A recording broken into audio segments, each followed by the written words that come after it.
time is now 6:18 and it's time for What's Trending. Well, when life gives you lemons, you make lemonade. But when life gives you limes, you make a margarita. It's perfect saying for February 22nd because it's National Margarita Day. A key ingredient of the tequila-based cocktail is freshly squeezed lime juice. The adult beverage also features triple sec and comes in a glass with a salted rim. According to the National Day calendar, it's also known as the most common tequila-based drink served in the U.S. No one knows who first created it, and myths on the origins go back as far as 1938. But margaritas definitely received a boost in popularity with the release of Jimmy Buffett's 1977 hit song, Margaritaville. And I love tequila, I love margaritas, I love watermelon frozen margaritas with a sugar rim.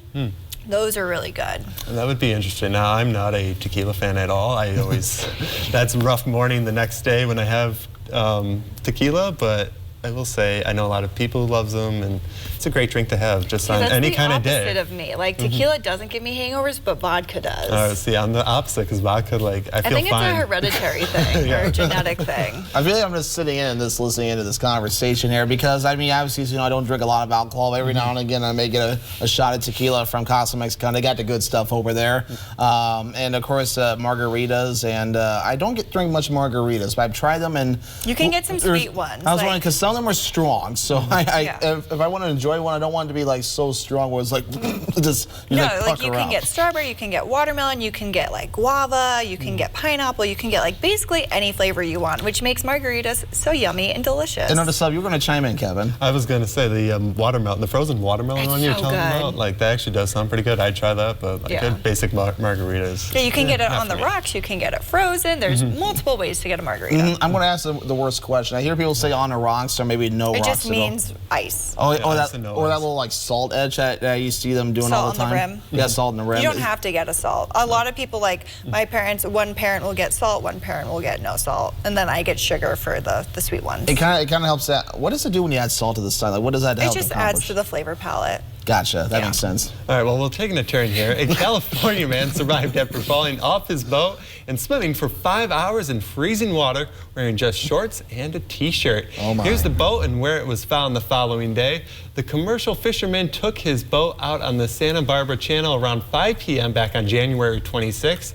On his way back, rough waters caused him to lose his balance and fall. The boat drifted away and he couldn't catch up to it. He swam for 5 hours before he found an oil platform which was lit up. The platform's crew helped him up and called the Coast Guard. He was treated for hypothermia at a hospital. The next day, a boating crew helped him recover his boat. A tracking device led them to his boat, which was stuck on a rocky beach. And I gotta say, 5 hours of swimming in cold water.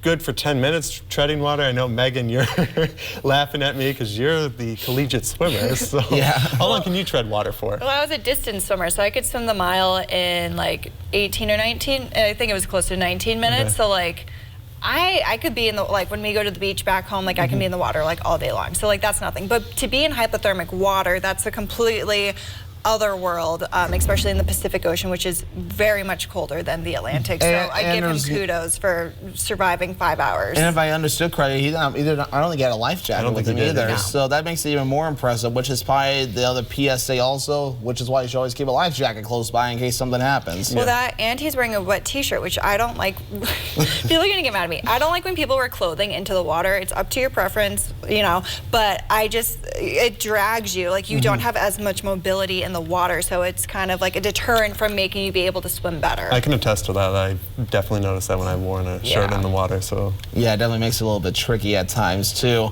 But meanwhile, though, who's ready for some more space stories? I know we've done a few of those, and guess what? We got another one, right?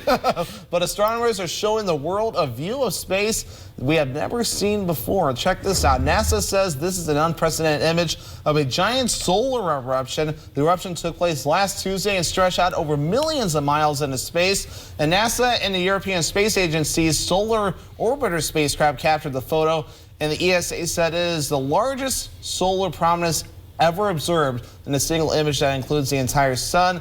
And this solar prominence happens when the sun injects a huge explosion of light, solar material, and energy into the cosmos. In this eruption, the flare traveled away from Earth, and there's been some discussions about that too, that this could have caused some, I guess, quote-unquote major problems on Earth if it would have been headed towards Earth. I mean, solar storms can be known to obviously cause like power outages, so yeah. I've heard also the same thing, like it caused electronic communication issues, so good thing it missed us. So. Yeah. It's cool that just like NASA's being able to see all these new things coming out in space and we're able to learn from them more, so I think it's really interesting. Yeah, definitely.